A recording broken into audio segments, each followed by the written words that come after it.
Jean-Romain, bonjour. Salut, on peut plus se serrer la main, mais on est loin là, donc ça va. Alors bonjour pour un bonjour très matinal pour moi, mais un bonsoir pour toi. Exact. Tu Il es est toujours, 18h36 là. tu es toujours dans l'un des paradis terrestres. Je suis dans ma bad, ouais. Très bien, Depuis 5 ans là. très Donc c'est bien. bien, on est loin de tout. Il y a aucun mort ici en Polynésie française. J'ai pris les chiffres ce matin, donc il y a 57 cas, donc c'est gigantesque, et une hospitalisation. Bon, Voilà. ben, vous avez un bon système immunitaire alors en Polynésie. Je sais pas si ça vient de là, mais en tout cas, on a 118 îles réparties sur la surface de l'équivalent de l'Europe. Donc, si tu veux, déjà, ça limite. Mais en plus, on était au stade 1 quand il y a eu le confinement. Donc, ça a limité Bien complètement. sûr. Et tu sais, je suis contre ce confinement. Mais là, la mesure, au stade 1, voilà, c'est là où il faut le faire.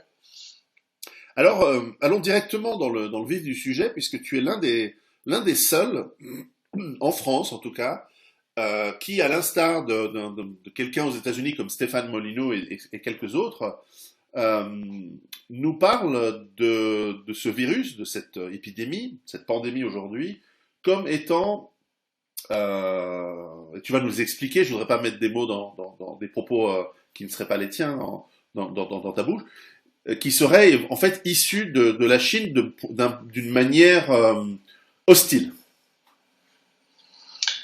Ah oui, alors, bon, moi, si tu me connais un peu, et tu me connais un peu, mais pour ceux qui me connaîtraient pas trop, j'ai toujours eu un discours anti-marxiste. Ça Donc, c'est vrai. mais je me suis jamais intéressé vraiment à la Chine parce que j'avais d'autres préoccupations en France, tu sais, c'est pas ce qui manque, le marxisme.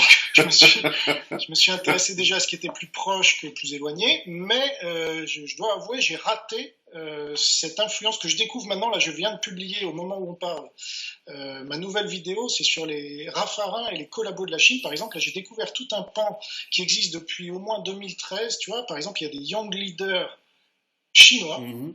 donc on connaissait les young leaders américains, mais pas chinois. Et ben, depuis 2013, ils font ça, c'est quoi? Et ils copient tout. De toute façon, ils ont copié aussi donc les Américains sur les young leaders. Donc ça, je le découvre en ce moment et j'étais passé complètement à côté. J'avais bien identifié le dîner annuel de l'humanité, tu vois, alors que tout le monde identifiait que le dîner annuel du CRI. Bon, mais il y a plein de choses à côté desquelles j'étais passé. Et là, cette crise m'a forcé, si tu veux, à m'adapter. Déjà, je me suis adapté donc au niveau de mon média. Je fais comme toi en fait sur YouTube. Je suis sorti un peu de la logique tout gratuit et je suis votre esclave et je bosse pour vous et je me tape tous les commentaires d'insultes quand même, en gros.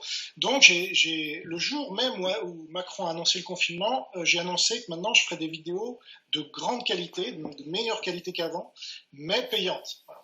Alors ça va pas très loin parce que c'est 20 euros, c'est à peu près comme toi, tu vois, c'est 20 euros pour l'année, bon, minimum, on peut aller plus loin, mais ça fait, comme je fais déjà 2 vidéos par semaine de 45 minutes en moyenne, ça fait 10 centimes la vidéo, tu vois, quand on s'abonne pour un an, et il y en a déjà 12 auxquels on peut avoir accès tout de suite. Et donc dans ces vidéos, je développe justement, tu sais, j'ai un master en intelligence économique à l'école de guerre économique. D'ailleurs, le seul qui est sur ma ligne pour l'instant, c'est Christian Arbulot. C'est le directeur de cette école de guerre économique. Hein, donc c'est pas n'importe qui, mais on est assez isolé pour l'instant. Et en plus, on s'était pas concerté. C'est lui quand je lui ai envoyé ma vidéo, je lui ai dit qu'est-ce que t'en penses. Il me dit bah on est sur la même ligne. Il m'a envoyé la sienne. Donc c'était le 1er avril qu'il avait fait la sienne et moi le 2. Et depuis le 2 avril, en effet, j'ai fait une vidéo. C'était une des premières privées où j'ai dit la guerre mondiale, la troisième donc, a été déclenchée par la Chine. Et ça, c'est très important. Il faut identifier l'ennemi. Tu sais, on nous rappelle Carl Schmitt, Carl Schmitt, Carl Schmitt. Bon, bah, voilà, une fois que tu désignes l'ennemi, or, j'ai fait le tour de tous nos collègues. Dont tu as reçu encore quelques-uns. Le dernier en date, c'est vraiment l'opposé, si tu veux. C'est bien la Suisse, vous êtes neutre jusqu'au bout. Donc Piro San Giorgio reçoit un ami de l'Iran juste avant moi, qui suis un ami de Trump, en gros. Et donc, c'est génial, parce que là, on a vraiment les deux points de vue. Et donc, mais Stéphane est sur les mêmes positions qu'à peu près toute la dissidence française. Hein. C'est ça qui est assez drôle. Donc, il est sur la position de Soral, évidemment. Mais quand on pousse tous les autres, alors il y a des teintes un peu différentes, mais ils ne désignent jamais la Chine, voire pire, ils se réjouissent hein, que la Chine commence à tailler des croupières sérieusement aux États-Unis au point de devenir le leader mondial à leur place.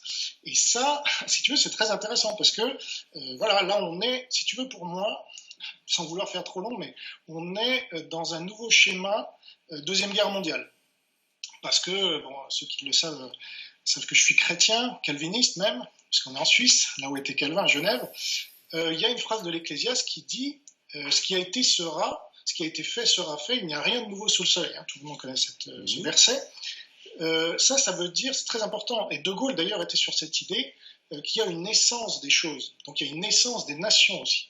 Et donc on revoit, selon moi, exactement ou quasiment ce qui avait lieu pendant la Deuxième Guerre mondiale, mais avec d'autres forces, mais on peut calquer, alors dans le rôle, si tu veux, des États-Unis et de l'Angleterre et de leurs alliés, il y a les États-Unis, l'Angleterre et leurs alliés, qui ont bizarrement désigné la Chine comme ennemi, donc dans le rôle de l'Allemagne nazie, pour être clair, et de son allié le Japon, et de leurs alliés, il y a bien, la Chine, que je ne mélange pas, l'Iran, et leurs alliés. Pour l'instant, la Russie, si on calque ce schéma, elle va être du côté de l'Iran et de la Chine au début, d'accord ? Puis quand elle va commencer à se faire attaquer, ils vont se retourner. Donc moi, c'est un peu toute cette analyse-là que je développe en détail, et puis je fais des enquêtes très précises. Comme tu as vu, je ne sais pas ce que tu as pensé de ces vidéos. Est-ce que tu as appris des choses ? Je veux dire, c'est pas que de la théorie, tu vois. Non, il y a beaucoup Non, de je les ai vues, les 5 en tout cas, et elles sont tout à fait raisonnables, elles sont étayées. Après, on peut adhérer, pas adhérer, être d'accord sur l'ensemble ou sur une partie. Je suis assez d'accord sur une grande partie de ce que tu as expliqué dans ces vidéos d'ailleurs.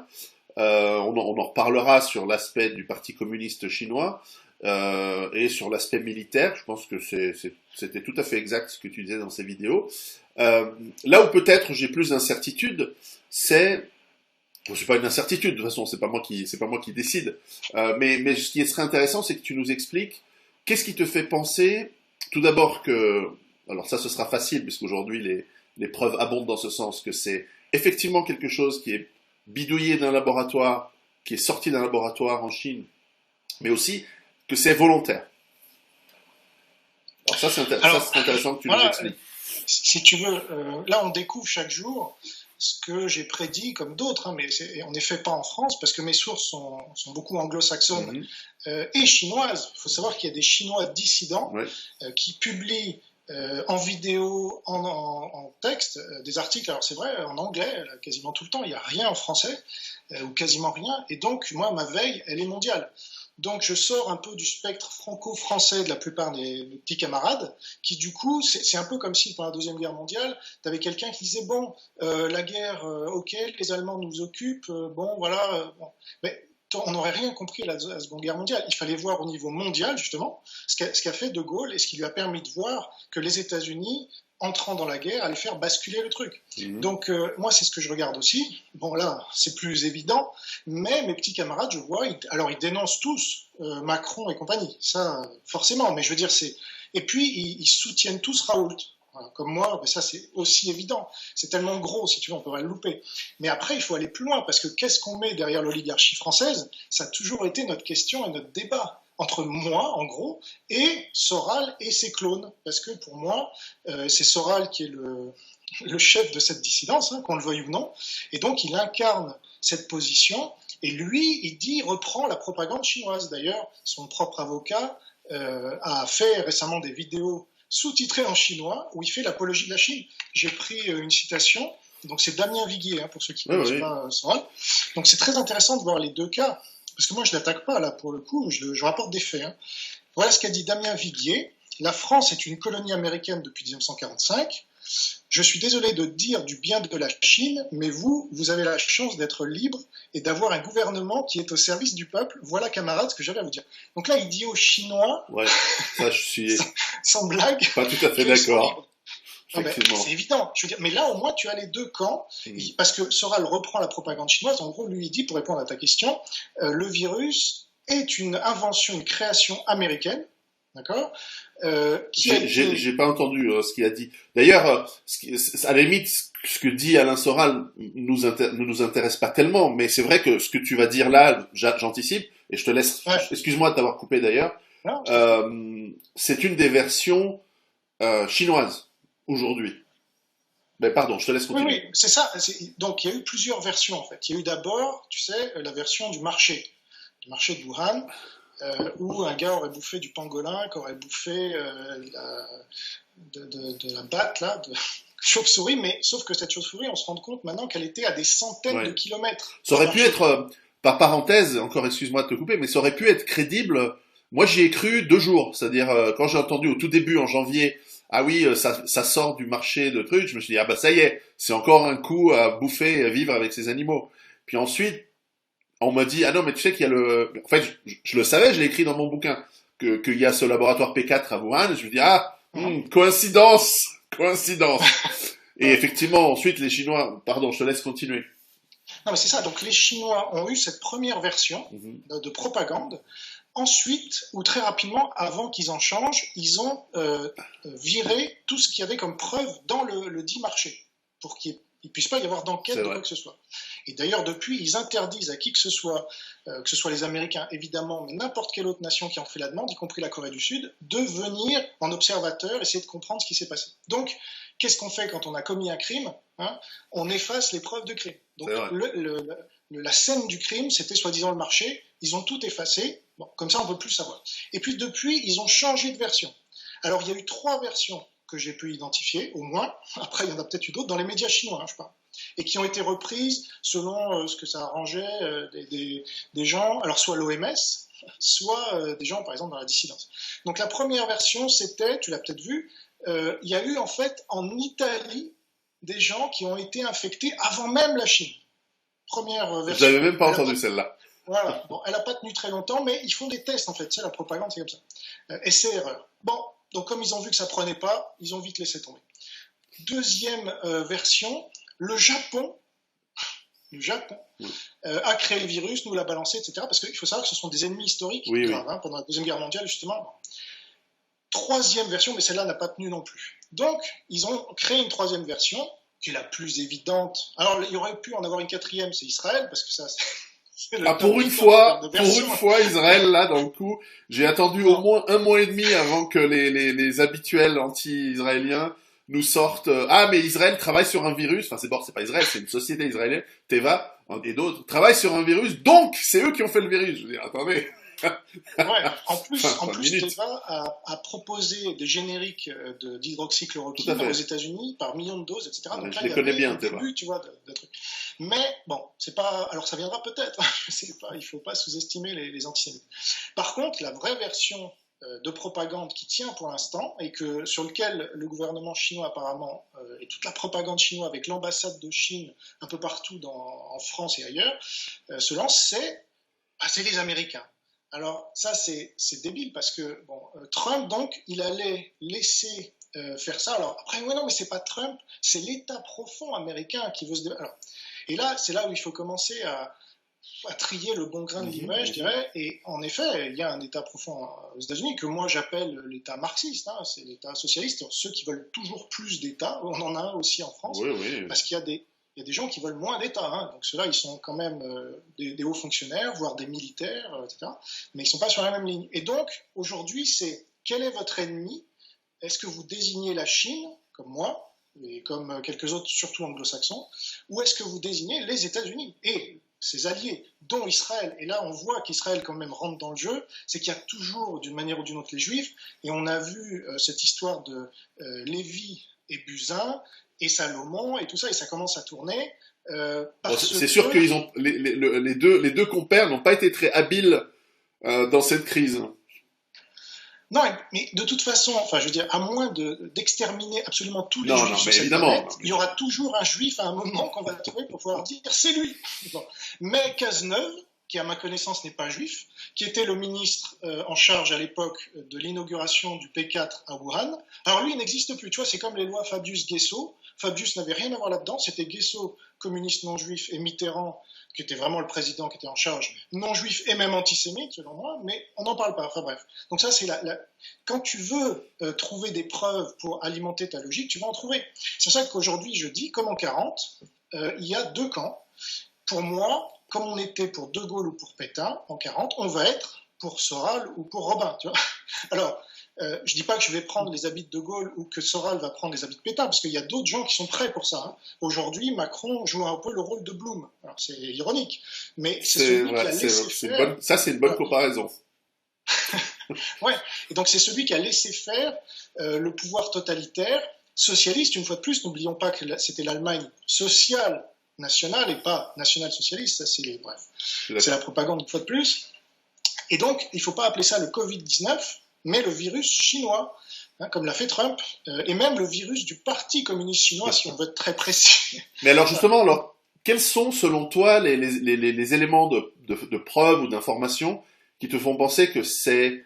alors, je pense qu'on peut passer très rapidement sur l'histoire, le fait que ça sorte d'un laboratoire, puisque aujourd'hui, des éminents scientifiques dans le monde entier commencent à aussi converger vers cette conclusion. Mais qu'est-ce qui te fait penser que c'est volontaire? Alors, ça, j'en traite largement dans mes vidéos. Alors, tu me dis que tu en as vu 5, en fait, j'en ai fait 12 hein, jusqu'à présent. Ah, d'accord, j'en ai vu 5. Voilà, je développe encore plus ces arguments-là, et évidemment, je ne vais pas tous les développer là, parce que sinon, mes souscripteurs vont gueuler, parce qu'ils ont payé. Hein, non, mais bien sûr, mais mais voilà, sache qu'il y a suffisamment de preuves aujourd'hui pour dire... parce que, déjà, regarde les médias, tout ce qui est public. Qu'est-ce qu'ils nous ont dit, les médias français hein? Ils nous ont dit il y a un mois, ça ne peut pas venir du laboratoire. Tous ceux qui le disent sont complotistes. D'accord? C'est naturel, c'est le marché, machin. Ils en savaient quoi, eux? Ils n'avaient aucune preuve. Donc on voit bien qu'on est sur l'idéologie. Oui. D'accord. Et puis, quand des sources ont commencé à sortir dans le Washington Post, par exemple, qui est un journal anti-Trump, donc on ne peut pas l'accuser de servir la soupe à Trump. Le Washington Post a sorti des preuves que des câbles, ça veut dire des rapports américains, notamment 2 très précis, avaient été envoyés de l'ambassade américaine à Pékin aux États-Unis pour dire attention, ce laboratoire P4 est très peu sécurisé, il y a des trucs graves qui s'y passent, etc. Alors, ce qui accréditerait plutôt la thèse d'un accident. Voilà. Sauf que, connaissant le Parti communiste chinois, connaissant la situation économique de la Chine qui n'a rien à voir avec celle que le Parti communiste chinois met en avant, il ne faut pas oublier que ce sont des communistes purs et durs qui se revendiquent de Staline. Hein. Tout à fait. Qu'est-ce qu'ils faisaient ça, une fois qu'on a compris ça, on comprend que tous les chiffres qui nous sont donnés sont par définition, en fait, faux. J'ouvre juste une parenthèse sur laquelle je te laisserai commenter, mais le Parti communiste chinois a déclaré, enfin Deng Xiaoping, président du leader du Parti communiste chinois dans les années, fin des années 70 et des années 80, sauf erreur, a dit l'économie de marché nous amènera d'un point à un autre pour le communisme. Donc en fait, c'était un des moins pires. Oui, mais en plus, oui. Le Xi Jinping aujourd'hui, il a déclaré, là je le dis dans une de mes vidéos, mais c'est public en 2017, donc c'était au moment où Macron a été élu ou peu avant, il a déclaré nous sommes des marxistes-léninistes. Ça, c'est jamais dit dans les médias français, c'est quand même hallucinant. Ça pourrait être, tu vois, des communistes, genre... Attends, ça devrait leur faire plaisir. Ça devrait leur faire plaisir aux médias français. Ah ben, ils adorent, mais ils ne vont pas le dire. Tu comprends? Ils se réunissent tous une fois par an au dîner annuel de l'humanité, mais est-ce que tu en as déjà entendu parler? Je suis le seul à en parler. C'est la première fois que j'en entends parler, tu vois. Ah bah voilà, tu vois. Mais bon, à la limite, t'es pas français, tu vois, t'as une excuse. Mais les Français ne sont pas du tout au courant parce que les médias, qui s'y réunissent tous avec un représentant du gouvernement, etc., leur en parlent pas à chaque fois pour négocier les subventions et puis les lignes éditoriales parce qu'il y a tous les responsables des éditeurs de presse, du gouvernement, etc. Bon, donc les Chinois aujourd'hui, enfin Deng Xiaoping, c'est limite un mec anticommuniste par rapport à Xi Jinping. D'ailleurs, quand il est arrivé au pouvoir en 2012, il a fait une purge absolue, comme Staline l'avait fait avant lui, en URSS. Donc on est vraiment dans un schéma similaire, et c'est ce qui me permet de comparer. Alors, il y a 2 comparaisons. Après, il y a la guerre froide, là, qui est en train de se mettre en place, mais ça va rapidement être une guerre chaude. Je l'ai annoncé donc, le 2 avril. J'ai dit dans les 3 semaines. Tu vois, on y est, et là, on voit que ça monte. Parce que là, Trump commence... En fait, c'est une préparation des esprits. Tout ça, moi j'ai dit le 2 avril dans ma vidéo, je vais vous mettre dans la war room avec Trump. Vous allez voir ce qui s'y passe. Et il faut savoir que ces gens-là, ils sont 1000 fois plus informés que moi ou toi. Et donc, ils ont des informations de malades. Alors, nous, on a des signaux faibles pour la plupart, mais déjà, on peut les interpréter très clairement. Alors eux, je te laisse imaginer. Par exemple, je balance dans une vidéo des choses très graves sur ce qui va arriver après et que la Chine a déjà prévu d'avance. Je ne sais pas si c'est une des vidéos que tu as vues, mais si tu l'as vue, ne le dis pas, parce que c'est un des scoops, si tu veux, que personne pour l'instant n'a dit dans tous les médias français et dans très peu de médias anglo-saxons, mais les Chinois ont de quoi faire vraiment morfler les États-Unis. Et c'est leur but. C'est leur but. Alors on se dit, ah bon, mais les États-Unis c'est la première puissance du monde, y compris au niveau militaire, ils ont 10 fois plus de financement, je crois, que l'armée chinoise. Qu'est-ce qu'ils peuvent faire? Il faut savoir que les Chinois, par exemple, ont développé une arme qu'ils ont montrée dans une parade militaire en 2018. Donc ça, c'est ce que tu montres. Alors imagine ce que tu montres pas, mais déjà ils ont montré ce missile hypersonique. Je ne sais pas si tu le connais d'ailleurs. Oui, je vois très bien. Ou j'en ai parlé dans une vidéo que tu as vue. Donc je sais plus le nom, mais je vois très très bien ses caractéristiques techniques. Ouais. Donc ça s'appelle le DF-17. Il est balancé dans la haute atmosphère et ils arrivent à le diriger à distance, à une vitesse de plus de 10 000 km/h. Et ça, même les Américains ne savent pas le détecter. T'imagines? Donc, voilà, je révèle ça dans une des vidéos, ça fait partie des choses qui pourraient mettre les États-Unis à genoux, et je liste 10 points, une dizaine de points en tout cas, que les Chinois ont identifiés aux États-Unis depuis longtemps, qui font de l'espionnage, pour identifier la manière de mettre les États-Unis à genoux. Quand on dit à genoux, c'est vraiment, t'as beau être une société hyper capitaliste, hyper développée, tu as des points faibles. Et donc, si on arrive à... Et ça, c'est les Chinois, ils sont très forts. Donc, pour répondre complètement à ta question, ce qui me fait, moi, dire que c'est absolument sûr que c'est une attaque de virus, si tu veux, c'est que c'est Sun Tzu. C'est Sun Tzu incarné quand tu regardes le résultat. Et les Chinois, il ne faut pas les sous-estimer, c'est eux Sun Tzu, excuse-moi, ça vient de chez eux. Donc là, il y a des déclarations, même en 2016, à la télévision chinoise, de généraux qui disent on ne va pas être assez cons pour balancer des tanks et des missiles sur les États-Unis. Mais on a d'autres moyens de leur faire mettre les deux genoux à terre. Voilà des déclarations officielles. Deux généraux chinois très très haut placés dans la chaîne de commandement, à la chaîne CCTV, qui est la chaîne principale en Chine, si tu veux. Ah oui. Donc voilà, tout correspond, tous les points sont cochés, alors que la thèse inverse, qui serait les États-Unis auraient fait ça, il n'y a aucune case de cocher. Trump aurait permis ça, alors il aurait tué sa présidence, parce que là, il avait 100% de chance d'être réélu. Maintenant, il a une chance sur deux. Bon, c'est Biden en face pour l'instant, mais ça pourrait être Cuomo, etc. Donc, bon. Je vais t'amener deux arguments où je vais me faire l'avocat du diable. En fait, ce n'est même pas l'avocat du diable, c'est des arguments que j'aurais. Et je crois que tu l'as en tout cas déjà relevé, puisqu'on en a parlé dans une de tes vidéos. Le premier, c'est de dire, mais pourquoi la Chine, en fait, s'auto-infligerait ce virus en premier? Alors c'est une première question. La deuxième, qui est plus mon avis, mais qui est le suivante, c'est que pour un virus offensif, il est faiblement mortel. Et même il est faiblement incapacitant, puisque il semble tuer à la in fine essentiellement des gens malades et en tout cas inaptes à faire la guerre, on va dire, puisqu'il s'agit de gens à immunité faible, il s'agit de personnes âgées, etc.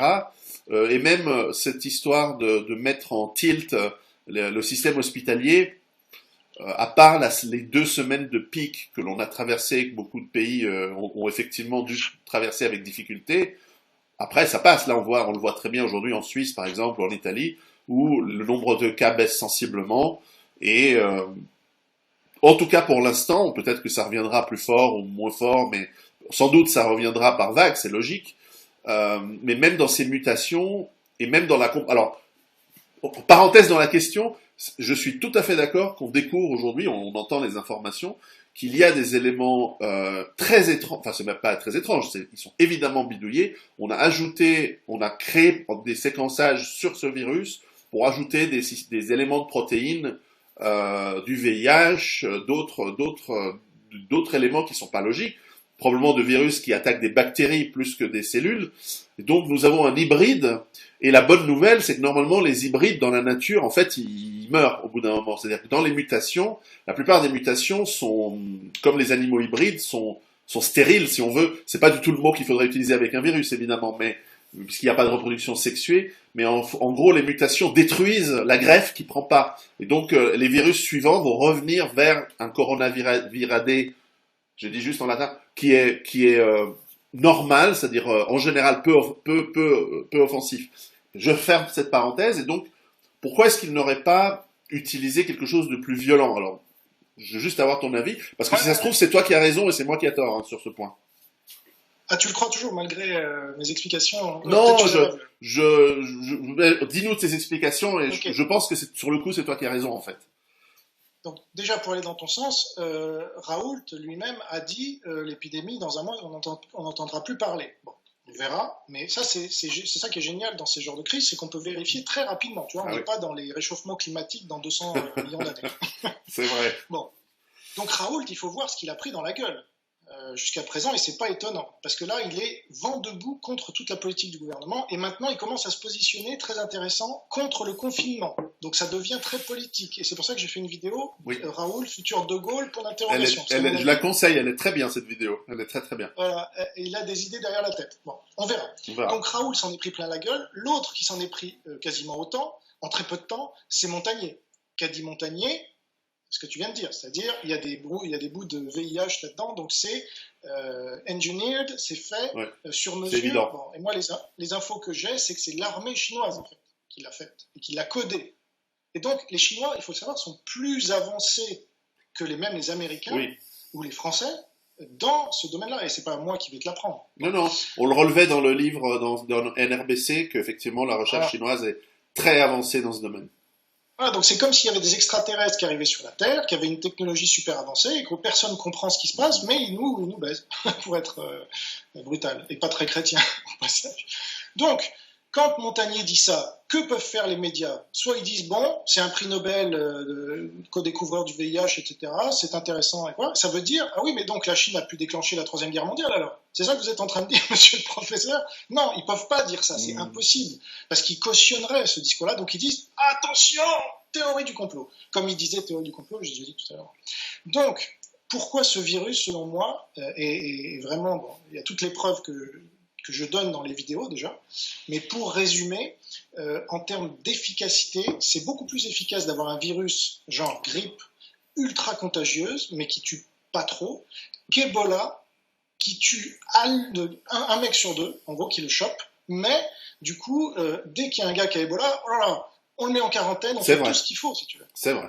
Et donc, moi, ma thèse, c'est que le virus n'était pas, le but du virus, c'était pas de tuer les gens, aussi contre-intuitif et paradoxal que ça puisse paraître. C'était de tuer l'économie. Et ça a marché, regarde. On est tous en confinement comme des cons, Ouais. finé, tout ce que tu veux. Et donc, on vit à la chinoise, c'est super. On est dans des prisons chez nous. Alors, les mecs, ils libèrent les gens de prison et nous, on est en prison. C'est le monde à l'envers. C'est la dystopie socialiste française, hein, pas que française d'ailleurs.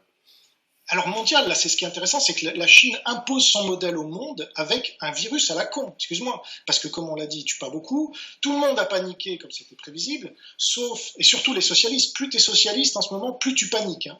C'est ça qui se passe. Mais bien sûr qu'il fallait paniquer, mais pas pour ces raisons-là, pas pour des raisons sanitaires, il fallait paniquer pour des raisons économiques. Et là, on va régler la crise sanitaire et le virus va partir aussi vite qu'il est venu, on suivra où. Par contre, ce qui ne va pas partir comme c'est venu, c'est la crise économique. Hein. Et là, ça va être durable au point que, 20 millions de chômeurs aux États-Unis, 10 millions en France, c'est hallucinant. Donc là, les Chinois ont réussi leur coup. Et pourquoi ils l'auraient fait? Parce que pourquoi ils se seraient infligés à eux-mêmes, etc.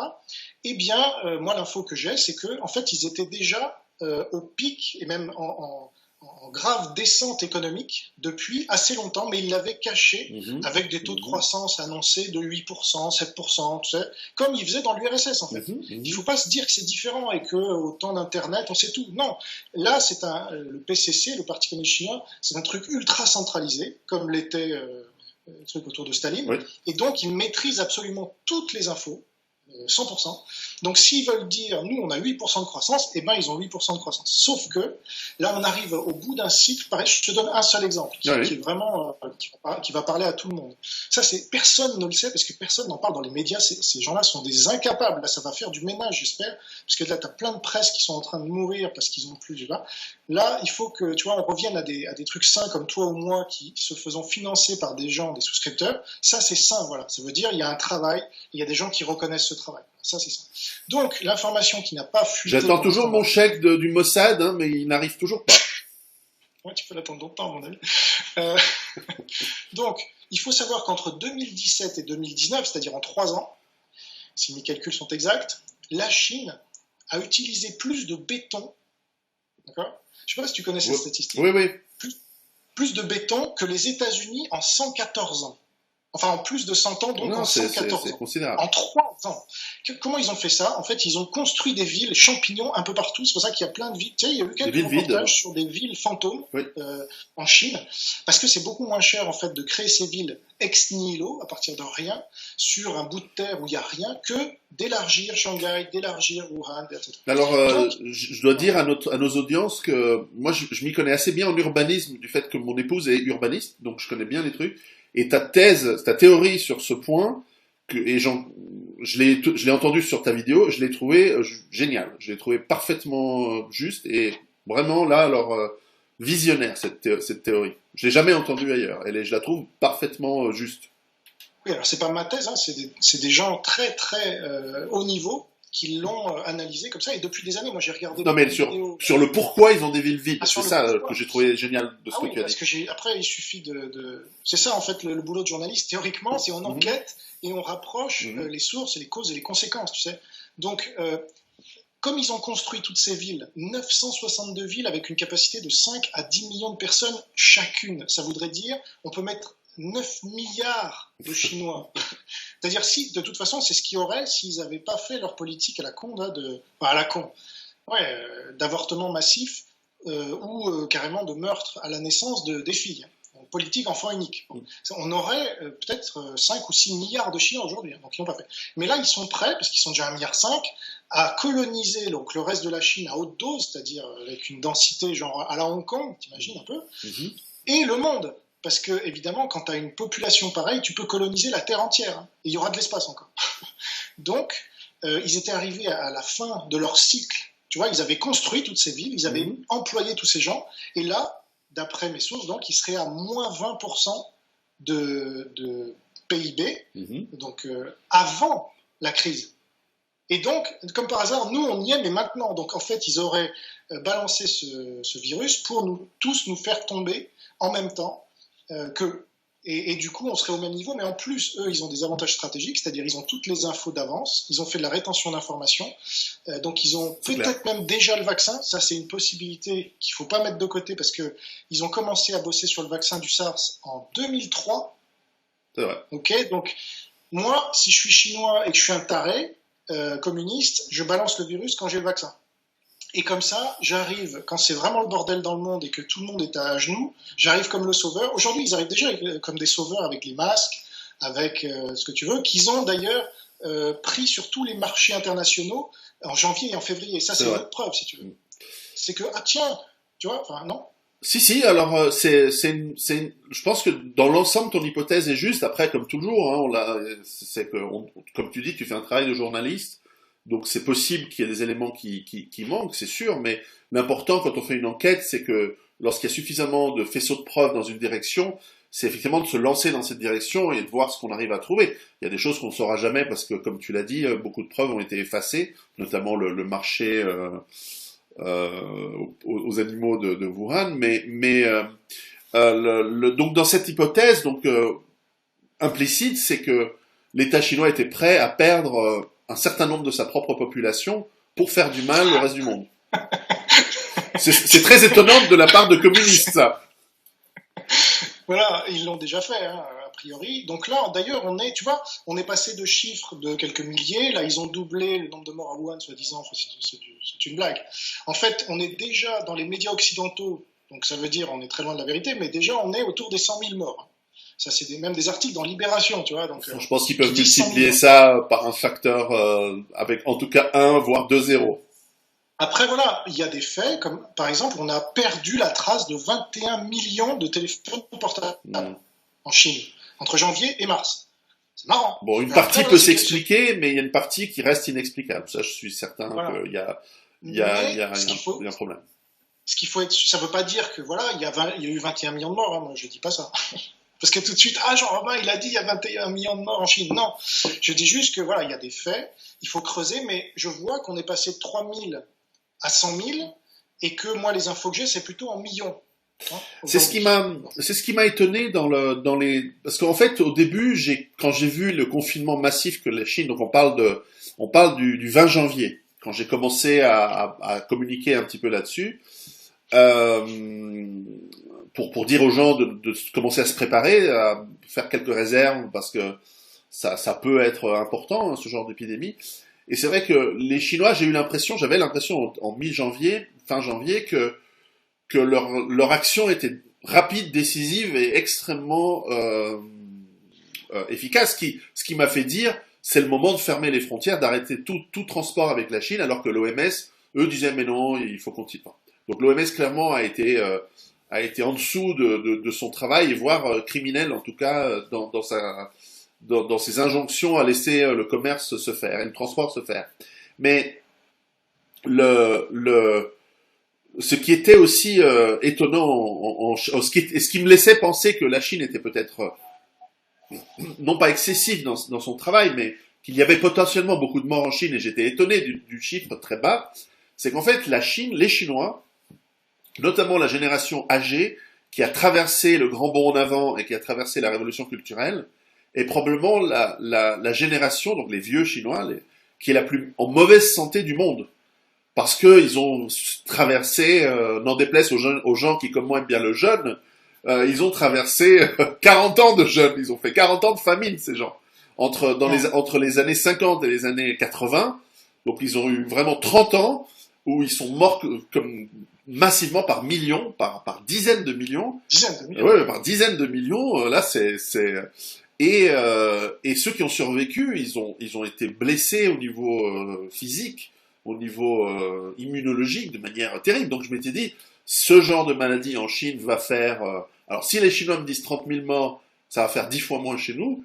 Mais si ça fait 100 000 morts chez nous, ça veut dire que ça doit faire 10 fois plus chez eux. Parce qu'ils ont un système... Enfin, je veux dire, vraiment, il n'y a pas de... Enfin, je suis peut-être néophyte en médecine et en virologie, mais j'ai lu des livres et je comprends un peu comment fonctionne le système immunitaire. Chez eux, ça doit être beaucoup plus grave que chez nous. Et je suis d'accord avec toi, le système communiste est tout à fait d'accord d'avoir des pertes, pour autant qu'ils aient un objectif réussi. Et j'ajoute, et je termine, ensuite je te laisse continuer parce que je t'interromps trop souvent, c'est que après cette stratégie, comme les Japonais à Pearl Harbor, ça a l'air d'être un plan génial, ça a l'air spectaculaire comme réussite, mais en réalité c'est un immense échec. Parce qu'ils réveillent un géant, et en fait, ils nous ont pas fait beaucoup de dommages. Parce que si on redémarre l'économie, et si on arrête le confinement très vite, notre économie, elle va pouvoir, c'est ma thèse, on va redémarrer. Mais si on continue un confinement trop longtemps, là, on se tue. Et donc c'est pour ça qu'on ne doit pas continuer le confinement au-delà d'encore quelques semaines maximum. Maximum. Alors, moi, je suis dans un lieu où on commence déjà à déconfiner, hein, si tu veux. Très bien. Mais l'Autriche déconfine. La Suède n'a jamais confiné. Ils ont 2 fois moins de morts qu'en France, proportionnellement, je crois. Bah, c'est aussi, c'est des gens costauds, hein, les Suédois. Ouais. Et puis ceux qui meurent, ce sont des immigrés africains qui comprennent pas en fait les messages de prévention. C'est clair. Donc, comme en France d'ailleurs. Souvent, oui. Mais enfin, ils comprennent, hein, si ceux qu'il y a dans les banlieues, si c'est eux ils comprennent le français quand même. En Suède, ils comprennent pas le suédois, c'est ça le problème. Ni même l'anglais apparemment. Donc, ce serait la cause principale. Bon. Alors, tu connais l'expression, c'est la veille de son explosion qu'une étoile est la plus brillante. C'est vrai. Bon, moi, c'est ce que je vois avec la Chine aujourd'hui. C'est comme je te le disais, ils sont dans la chute libre de leur PIB, comme d'ailleurs l'Allemagne nazie. Encore une similitude. En 1938, pourquoi Hitler commence cette politique d'expansion? C'est qu'il est à poil, il est à genoux économiquement, il a relancé, mais au prix de ce qu'on sait, du socialisme. À ces questions-là. Socialisme, voilà. Et donc, il doit aller chercher des relais de croissance ailleurs. Et donc, ça s'appelle l'expansionnisme. C'est pour ça que Hitler nationaliste, moi, ça me fait rigoler, en fait. C'était un internationaliste, un marxiste, qui cherchait, et un raciste, donc la race aryenne, pour lui, il voulait couvrir la terre de la race aryenne. Donc nationaliste, oui, c'est un suprémaciste socialiste, oui, c'est vrai. Voilà, le socialisme est international. Donc la Chine aujourd'hui est dans le même schéma. Elle cherche des relais de croissance. D'ailleurs, elle a commencé dès 2012 avec Xi Jinping, sa route de la soie à la con. Ils veulent coloniser le monde, ils ont commencé avec l'Afrique, etc. Parce qu'ils savent très bien, je veux dire, ils sont pas cons les Chinois, ils savent très bien que leur système ne marche pas. Et capitalisme ou pas, ils restent communistes et donc milliardaires pour une poignée de, allez, 1000, 2000 personnes tout en haut, et tous les autres crèvent la faim, en gros, hein, je schématise, mais enfin, c'était comme ça en URSS, et il n'y a pas de raison que ça change. Donc ça, ils le savent. Par contre, ils disent, ah oui, mais c'est pas grave, on va aller coloniser le monde de toute façon. Et donc, on aura des relais de croissance, comme les armées dans l'ancien temps disaient, ok, on va faire la guerre, vous allez sexuellement vous allez avoir du mal, mais vous allez pouvoir violer toutes les nanas que vous voulez une fois que vous. Donc ça ira, tu vois. C'est un peu la même logique. Hein. Ça ressemble au Secret de l'Espadon pour ceux qui ont lu les BD Ah des ouais années 70 là. J'ai pas lu ça. C'était Blake et Mortimer. D'accord. Bon. Pour revenir sur le virus lui-même, il t'a pas échappé, qui cible en particulier les vieux, mais aussi les obèses. Or en Chine, on est beaucoup moins obèse qu'aux États-Unis. Ça c'est vrai, ça c'est vrai. Ah, Bon, mais ça c'est une particularité, c'est la particularité de l'aspect respiratoire, c'est que les gens obèses ont des problèmes respiratoires en général. Ah oui, c'est pour ça qu'ils font autant de recherches sur les coronavirus précisément, et pas sur d'autres pour l'instant, de ce qu'on sait. Moi j'ai d'autres infos, mais là, il faudra regarder les vidéos. Ouais. Donc en tout cas pour cette première génération de virus, c'est les coronas. Les Américains, alors si Trump n'avait pas fermé le 31 janvier, il y aurait peut-être des centaines de milliers de morts, voire des millions, là, au moment où on parle. Et ça, c'est pas des blagues, c'est que c'est exponentiel. Et donc, il a fermé le 31 janvier. On aurait, c'était des projections qui étaient faites. Même si elles sont remises en cause aujourd'hui, c'est facile. Hein, c'est facile de remettre en cause après coup en disant on savait que c'était que 40 000 ou 50 000. Déjà, ça continue d'augmenter. C'est un plateau, mais qui descend, et on le voit partout, il descend, c'est pas une chute comme ça. Alors, si Raoult a raison, évidemment, ça finira par chuter très vite. Mais après un long plateau, et là, je peux te dire que 2000 morts ou 3000 morts par jour aux États-Unis, c'est un Pearl Harbor par jour, même si c'est des vieux, même si c'est des obèses, c'est des êtres humains. Et les États-Unis, ils sont attachés à la vie humaine, hein, contrairement au Parti communiste chinois. Donc, il y a des médias libres là-bas. 3000 morts aujourd'hui, on le reproche à Trump par jour, mais lui, il s'en sert comme s'en est servi Delano Roosevelt, enfin il s'en sert, attention, hein, mais il va s'en servir, forcément c'est une guerre, donc une guerre de l'information, pour faire comprendre aux Américains que là on ne peut pas laisser passer, et donc moi ma thèse c'est qu'il attend le moment le plus adapté pour passer à l'attaque en termes stratégiques, et comme il a beaucoup plus d'informations que toi et moi sur la Chine, il connaît lui aussi les points faibles de la Chine, il sait comment s'y prendre, parce que à mon avis, ce ne sera pas une guerre aussi longue que la Deuxième Guerre mondiale, ça c'est une différence par contre que je vois, et dont j'ai pas encore parlé dans le vidéo justement, mais à mon avis, le Parti communiste chinois est tellement à la ramasse en fait, malgré les apparences, qui peuvent exploser en vol, en fait, comme l'URSS avait explosé, tu sais, peu après Tchernobyl. Certains qualifient déjà ce qui s'est passé de l'accident biologique à la Tchernobyl pour les Chinois, quoi. Alors ça c'est bien possible, avec la différence que la Chine a une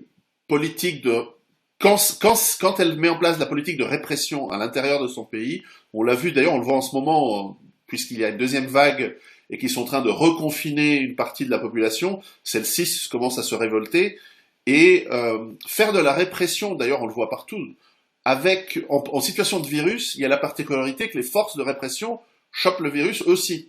Il y a eu déjà en janvier des corps d'armée chinois qui avaient commencé à bougonner, à protester, d'être envoyés dans une zone contaminée. Et c'est pas simple de gérer des armées, des forces de l'ordre dans ces situations-là. Cela dit, tu as raison, et pour ça, c'est clair que les forces en présence si les États-Unis entraient en guerre, alors la guerre ne veut pas forcément dire tirer des missiles, ça peut prendre, tu mentionnais Sun Tzu, ça peut prendre beaucoup de formes, notamment économiques, notamment des embargos, notamment la Chine a un grand besoin de matières premières, de ressources, notamment du pétrole, qu'elle n'a pas. Le pétrole chinois vient d'Iran, vient d'Arabie Saoudite, vient de Russie. La Russie est un partenaire très fort de la Chine, qui a été d'ailleurs poussé vers la Chine par l'administration Obama. D'ailleurs, étonnant.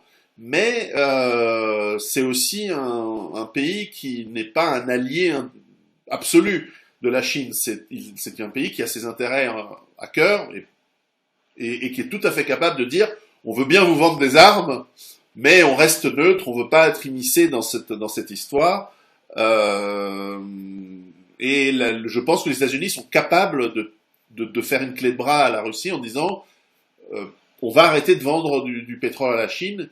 Et là, la Chine est à genoux dans ce cas-là. Alors peut-être qu'il y a d'autres. La Chine a aussi une force militaire assez, tu en as parlé, assez étonnante, innovante, et qui, comme les Allemands dans les années 30, ont fait un saut qualitatif sur des nouvelles stratégies qui balayent, par exemple, les porte-avions américains sont obsolètes aujourd'hui.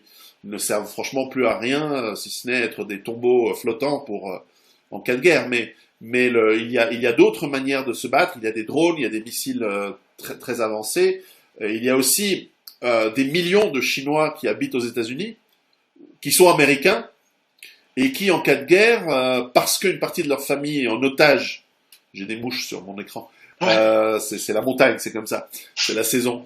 Et il y a beaucoup de Chinois aux États-Unis qui, on le sait déjà, font de l'espionnage, mais même de l'espionnage très quotidien, hein, même des gens qui observent, qui relayent, qui font des rapports. On le sait aujourd'hui, c'est documenté, parce que ce sont des gens qui ont de la famille, des cousins, des parents, qui, on le sait, dans un système communiste, peuvent finir dans un camp de récolte d'organes si on mal agit ou si on agit contre les intérêts du Parti communiste chinois. Donc il y a espionnage industriel, il peut y avoir, en cas de guerre, des sabotages très importants. Il peut y avoir même, il y a aujourd'hui des Américains d'origine chinoise. Alors on peut pas tous les mettre dans le même, mais ça c'est le problème du multiculturalisme. C'est à qui tu fais confiance quand tu fais la guerre à un pays et que tu as des gens d'origine de ce pays qui sont dans ton administration, dans tes forces armées, dans ta recherche stratégique. Quels secrets ont été partagés, quels plans ont été partagés, divulgués. Là, il peut y avoir, c'est pas par hasard que les Américains avaient mis dans des camps, avec excès probablement, mais enfin, ils ne se sont pas posé la question. En 1941, ils ont mis des centaines de milliers de ressortissants des Américains d'origine japonaise dans des camps pendant la durée de la guerre, et personne s'est offusqué parce que, voilà, c'était la guerre. Ouais, donc, c'était des socialistes aussi, hein. Delano Roosevelt, c'était un socialiste. Je suis pas sûr que Trump ferait ça. Je suis même sûr qu'il ne le ferait pas. Non, je pense qu'il y aurait il y a d'autres moyens de gérer le problème. D'ailleurs, c'est bien ce que je dis, c'était excessif. On met pas des gens sans, enfin, il y a un des principes de l'Occident, c'est le concept de procès. C'est-à-dire que tu ne peux pas mettre en prison ou tuer quelqu'un sans qu'il comprenne pourquoi et qu'on le juge par ses pairs. Ça, c'est particulièrement anglo-saxon. Sans qu'il soit jugé par des gens que lui-même considère aptes à le juger. Et c'est pour ça qu'un des éléments fondamentaux de la défense, par exemple, si je devais être attrapé en France, je fais une petite parenthèse, je l'ai dit depuis de nombreuses années, pour n'importe quoi, pour malpensance, pour insulte au socialisme, ou je ne sais pas quel crime ils vont inventer, mais en République française, je refuserais d'être jugé. Quand bien même on m'attraperait, je dirais non, mais je ne vous reconnais pas apte à me juger. Alors ils me jugeraient quand même. Mais d'un point de vue philosophique et d'un point de vue juridique, pour moi, ils n'ont pas de compétences à me juger, ils ne sont pas aptes, je ne les considère pas mes pairs. Mais ça, c'est parce que j'ai une vision, comme toi, je crois, assez anglo-saxonne de la liberté individuelle, qui trouve ses sources, effectivement, dans le calvinisme, dans le protestantisme. Je ferme ma petite parenthèse, donc pour conclure, dis-moi un petit peu comment pourrait se passer cette guerre entre les États-Unis et la Chine. Ah, voilà. Ça me paraît le plus intéressant de tout. Et moi, c'est pour ça que je fais des vidéos où j'essaie d'anticiper ce qui va se passer pour que mes souscripteurs aient quand même quelque chose en plus de toute la chiasse qu'ils entendent dans les médias, souvent subventionnés. Donc, c'est hallucinant. Moi, ce que je vois en gros pour l'instant, c'est qu'on va avoir une deuxième guerre mondiale accélérée. Alors, on ne peut jamais savoir, puisque tu sais qu'en 40, personne ne savait que la guerre allait durer 5 ans. Donc c'est facile après coup de dire il s'était préparé pour 5 ans. Non, tout le monde était là au jour le jour, mais qu'est-ce qui se passe? Tiens, Hitler a attaqué là, tiens, les États-Unis rentrent dans la guerre, et ça changeait tout. Ouais. Donc on n'en sait à peu près rien. D'après ce qu'on sait aujourd'hui, c'est que les économies mondiales sont absolument à plat, toutes, quasiment sans exception. Même si tu veux l'Allemagne et tout ça, ils sont à plat. Même s'ils ont mieux géré le virus, ça change quasiment rien puisqu'on est tous interdépendants. Donc la Chine est à plat, mais tout le monde est à plat. Bon, ça c'est une première chose, et on va pas revenir à la normale parce qu'il y a une question de confiance en fait qui a été tuée là. Et la confiance, c'est très difficile à créer, c'est facile à détruire, comme on vient de le voir. Et ça c'est le but des Chinois. Parce que dans un régime communiste, il n'y a pas de confiance. Il y a l'autorité et Bien la sûr. mort, voilà, si tu respectes pas. Bien Par sûr. contre, dans un système capitaliste, c'est la confiance. Mm. Et dans un système démocratique aussi, ce qui est le corollaire, c'est la confiance. Donc ça, c'est mort. Donc comment est-ce qu'on va reconstruire après ça? Je pense que d'une part, la Chine ne peut pas être considérée comme un partenaire désormais, quelles que soient d'ailleurs les excuses qu'elle présenterait, ce qu'elle ne fera jamais. Elle ne peut plus, d'ailleurs c'est déjà considéré comme un État paria par un certain nombre de hauts placés au Pentagone, donc là ça veut tout dire. Et puis, Alors, précise peut-être, en tout cas, si tu veux ou pas, mais quand tu parles de la Chine, on est bien, enfin, en tout cas, moi, c'est comme ça que j'en parle, c'est qu'on parle du système géré par le Parti communiste chinois. On ne parle pas des Chinois, forcément. On ne parle pas de l'ethnie chinoise. bien sûr, non mais tu fais D'accord. bien de le préciser, parce que justement la carte antiraciste est jouée par les communistes chinois, hein, tu as remarqué, Forcément, dès ouais. que Trump a fermé les... Donc ça sera marrant de voir certains qui se retrouveront du côté de la Chine avec les antiracistes, hein. Je cite pas de nom, mais ils se reconnaîtront. Bon, je ferme la parenthèse. Donc effectivement, le Parti communiste chinois, c'est ça dont on parle, tu fais bien de le préciser, il a une stratégie, il est en train de la dérouler, on ne la connaît pas, on la découvre au fur et à mesure. En face, les États-Unis. Alors, pour avoir une idée aussi, qu'est-ce qu'ont pu anticiper les États-Unis? Parce que maintenant, ça se joue entre deux, hein. Les autres, excuse-moi, mais c'est du pipi de chat. La France, là-dedans, ça compte pas. L'Allemagne est une puissance économique, mais un nain politique. Le Japon, pareil. Donc, il n'y a vraiment que ces deux puissances-là. Poutine peut jouer un rôle à un moment, comme Staline en avait joué un. Mais bon. Donc, on découvre, et les États-Unis, c'est 17 000 personnes à la CIA. Nous, nos services de renseignement extérieur, c'est 7 000. Je parle de la France. Les Chinois, tu sais combien c'est? Ah, ça doit se compter en millions. Je sais pas, Non, ça doit être quand même énorme. pas, Quand mais même pas. ouais. En 200 000, employés. 200 000. Ah ouais, c'est C'est impressionnant. plus de 10 fois la CIA. Et ça, on nous en parle jamais. C'est marrant quand même, parce que c'est des chiffres gigantesques. Et en plus, on peut considérer que 1,5 milliard de Chinois sont des agents potentiels. Voilà, Tu c'est vois. ça. Donc tu parlais Ça. des employés des employés de l'agence. Ah là, je parle que des Ah, moi employés je pensais d'agence. des agents, d'accord. Ah oui. Non, alors les agents, tout chinois, et peut-être soupçonnés, malheureusement, du fait de ce parti communiste. C'est pour ça qu'il ne peut pas rester en place. Si tu veux, maintenant, il a joué sa dernière carte. Ouais. Il a monté en puissance toutes ces années sans qu'on le voie. Il y a eu d'autres menaces qui ont fait diversion, notamment par rapport à nos services de renseignement, hein, l'islam, tout ce que tu veux. La Russie, aux États-Unis, ah la Russie, là, les démocrates avec la Russie, bon, on sait ce que ça vaut. Ouais. Mais en fait, c'était la Chine, et certains quand même l'ont identifié. Donc il faut écouter ces gens-là, parce qu'ils ont eu raison avant tout le monde. Alors c'est principalement des Américains. Il y a quelques francophones ou européens, mais très très peu en fait. On était complètement aux fraises à ce niveau-là, comme souvent. Voilà. Et donc, moi, je me base sur ces gens qui ont eu raison avant pour tirer ce que je donne à mes souscripteurs dans les vidéos, parce que sinon ça sert à rien. En plus, donc ce sont des gens à très haut niveau, souvent qui ont travaillé au Pentagone ou. Alors on va m'accuser, voilà, maintenant je suis l'agent de la CIA. Mais ça c'est classique, on est en guerre maintenant, donc il va falloir choisir son camp. Et il y a un exemple qui est Maurras. Maurras était germanophobe, mais il était aussi antisémite. Alors c'est con parce que du coup il faut choisir. Et donc, mais comme il était plus antisémite que germanophobe, eh ben il a parlé de la divine surprise Et donc on va voir là, aussi bien en France que dans le reste du monde, des gens se découvrir pro-chinois ou pro-américains, parce que c'est les deux camps qu'il y a. Et on va pas. Déjà Soral l'a exprimé, c'est un de ceux qui a le plus exprimé tôt, si tu veux, en prenant la défense de la Chine. Alors pour l'instant c'est encore, il défend encore Trump et Xi Jinping, parce que c'est des gens bien selon lui, et Poutine évidemment, donc il défend tout le monde en fait, et il désigne l'État profond américain, ce qui est sa cible habituelle, mais rapidement on va voir qu'il y a en fait les États-Unis d'un côté, et que Trump va obliger tous les démocrates à le rejoindre ou à être considérés comme des traîtres, ce qui va lui permettre de faire du ménage. Là, il va y avoir du ménage idéologique, hein, de fait, parce que si vous êtes marxiste maintenant aux États-Unis, vous serez bientôt des traîtres. Donc ça va, ça va faire du ménage. Et la Chine, d'ailleurs, avait participé à cette propagande sur les campus américains. On n'en parlait jamais, mais il y a ce qui s'appelle les instituts Confucius. Oui. Il y en a une centaine aux États-Unis, une vingtaine en France et un peu partout en Europe. Ça, c'était des outils de propagande chinoise et d'espionnage. Donc ça, j'en parle longuement dans une de mes vidéos. J'en ai entendu. Elle était très intéressante sur justement les soutiens de la Chine en France. C'est une vidéo qui était étonnante, on découvre beaucoup de choses. Alors j'ai deux questions pour terminer. La première, c'est est-ce si, alors c'est aussi, je me fais l'avocat du diable. Comme tu le sais, il y a deux Chines, il y a Taïwan, euh, représente l'ancien gouvernement du Kuomintang, bref, qui est beaucoup plus démocratique évidemment, qui est beaucoup plus axé sur l'Occident, et qui est menacé par la Chine depuis 1949. Et est-ce que ce serait pas ce que tu expliques, est-ce que ce serait pas finalement une propagande de Taïwan? C'est une question ouverte. Je n'y crois pas personnellement, mais je te pose la question.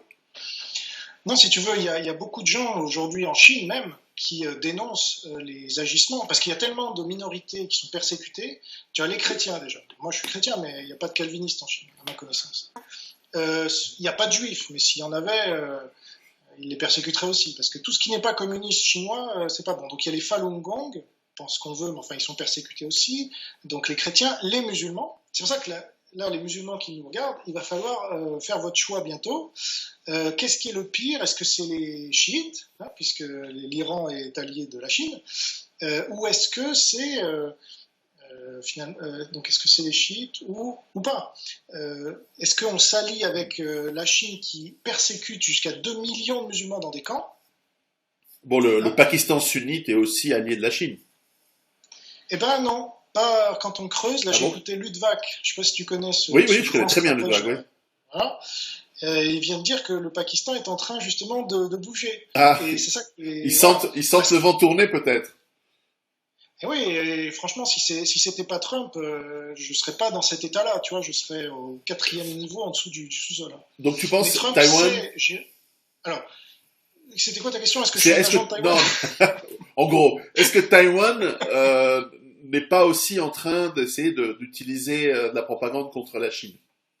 Ben maintenant, c'est propagande contre propagande. Là, on est en D'accord. guerre. Déjà qu'en temps de paix, c'est déjà la propagande, mais plus douce, ce qu'on appelle le soft power. Mhm. Là, on arrive à la Chine accuse les États-Unis d'avoir créé le virus, et les États-Unis accusent de plus en plus clairement la Chine d'avoir balancé le virus.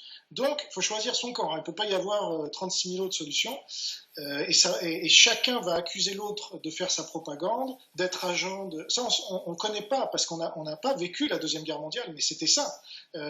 Moi, par exemple, mon arrière-grand-père, qui était résistant, s'est fait dénoncer par un collabo, mais il le considérait, lui, comme un traître, et c'est pour ça qu'il l'a dénoncé à la Gestapo, si tu veux. Tout à fait.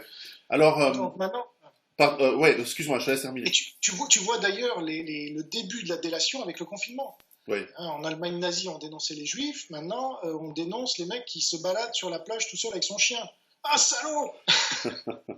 Tu vas tous nous faire reconfiner. Non, c'est pour ça que le confinement, de la manière dont il est fait en France et dans quelques pays, est absurde. Il faut laisser les gens... D'ailleurs, il ne fonctionne pas, puisqu'il y a une partie de la population qui n'est pas du tout confinée. C'est là où je suis pas d'accord. Tu vois, moi je suis contre le confinement, mais je trouve qu'il fonctionne à merveille. Simplement, il faut avoir la bonne grille de lecture. Si Macron est dans le camp des Chinois, ouais, ils jouent leur partition à merveille, tu vois.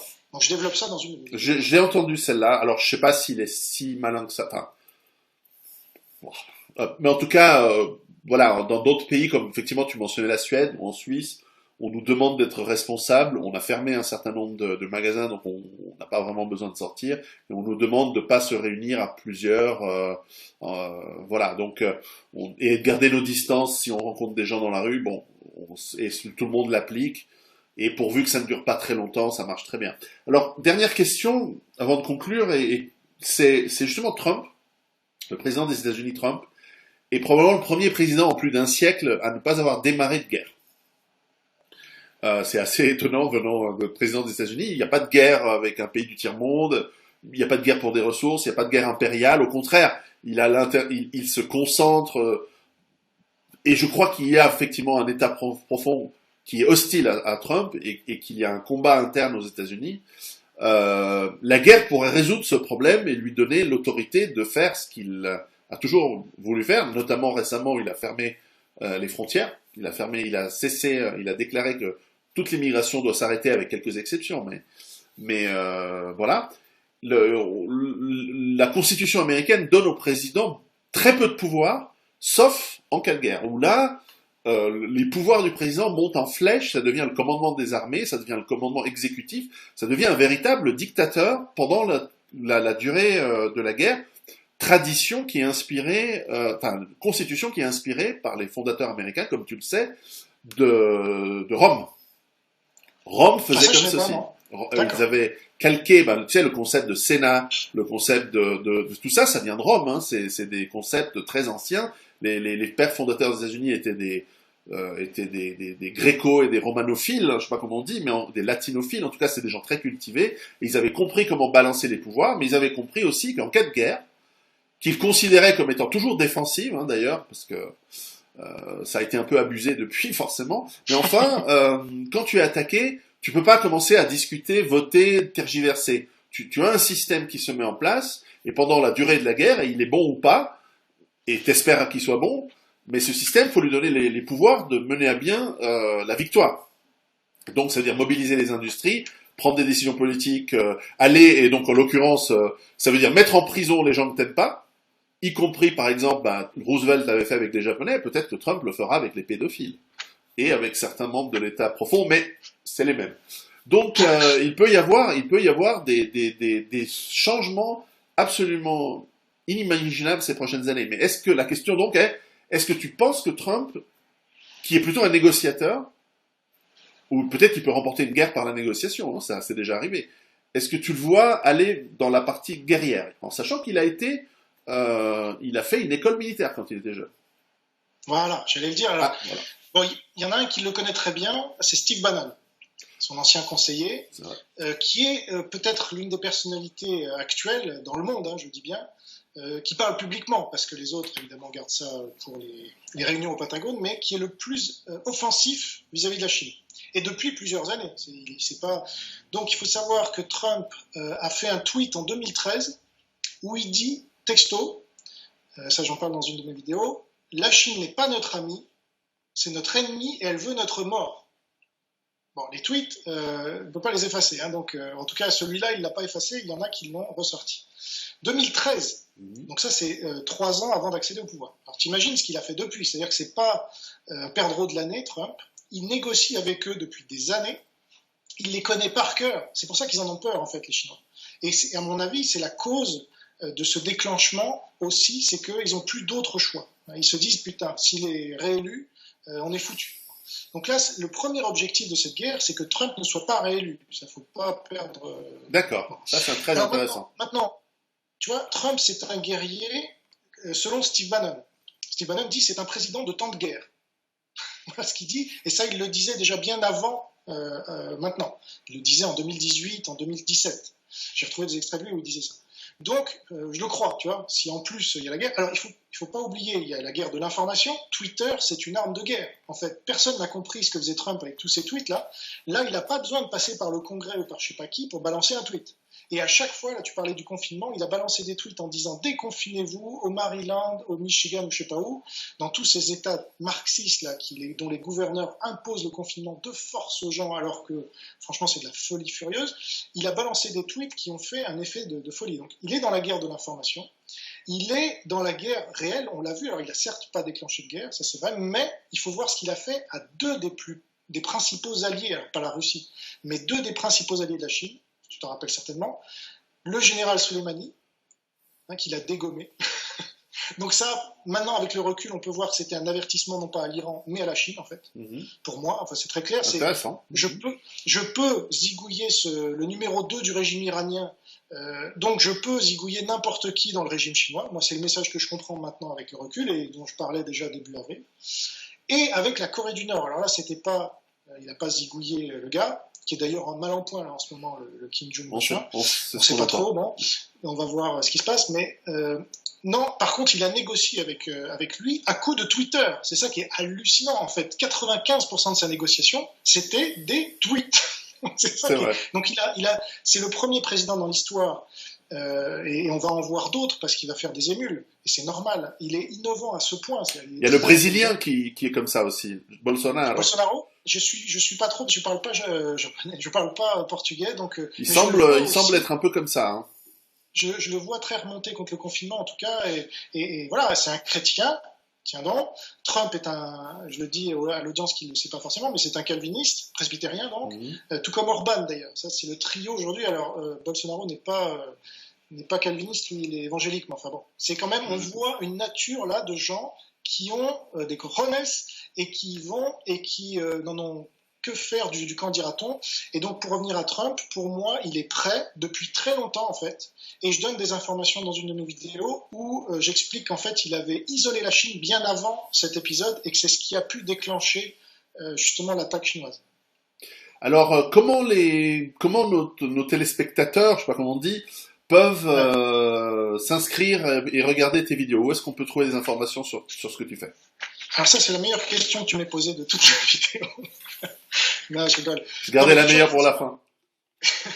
Non, mais j'ai écrit un livre aussi qui s'appelle L'histoire chrétienne de la France, pour ceux qui veulent vraiment savoir d'où on vient et qu'on nous dit jamais dans les médias. Donc, je suis chrétien moi-même, mais j'ai écrit ce livre-là, il est disponible sur Amazon, voilà. Mais pour mes vidéos, il faut aller sur ma chaîne YouTube, donc c'est Jean Robin 1, tout attaché, donc mon nom 1. Et là, vous aurez les teasers en fait de chacune de mes vidéos privées en public et vous aurez accès au Tipeee. Alors sinon, vous allez sur Tipeee, Fake News France, tipeee.com/Fake News France, et vous tombez sur la même page. Je mettrai les liens. Je mettrai les liens sous la vidéo. Et voilà, franchement, ça vaut le coup. Enfin, je pense qu'on a compris que pour 10 centimes la vidéo, on va changer de modèle là aussi. Là, la presse subventionnée est en train de se casser la gueule, même s'il y aura toujours des milliardaires pour la subventionner. Je pense que les choses sont en train de tourner, le vent est en train de tourner à ce niveau-là, et c'est pour le mieux, franchement. Très bien. En tout cas, je te remercie pour cette interview. Bonne continuation dans ton petit bout de paradis terrestre. Et en tout cas, qui sera dans nos bades respectives. Oui, mais en tout cas, qui sera peut-être pas en première ligne, mais qui sera sur le grand théâtre des opérations du Pacifique. Attention, je le Pacifique est ultra stratégique oui. Avec la Chine. Donc voilà. Je te donnerai des infos. La marine française, la flotte française du Pacifique, si ça existe. Avec les États-Unis ou avec la Chine? Puis on va terminer avec ça. Ah non, ça je réponds pas parce que là c'est trop. Même dans une vidéo privée, j'en parlerai pas. Là, je suis trop proche du théâtre d'opération, là, je peux pas dire ce que je pense. Je pense quelque chose, ça c'est sûr, mais je peux pas le dire. Très bien. Parce que ça va avec le reste, mais si je le dis comme ça, je tiens à vivre encore une 40aine d'années, si tu veux bien. Très bien. Voilà. Si c'est possible, hein. S'il faut vraiment se sacrifier, je le ferai, mais enfin bon. Là, je suis pas suicidaire non plus. Voilà. Non, il faut pas être suicidaire, c'est la pire des choses. À très très bientôt. Salut Pierrot. Salut.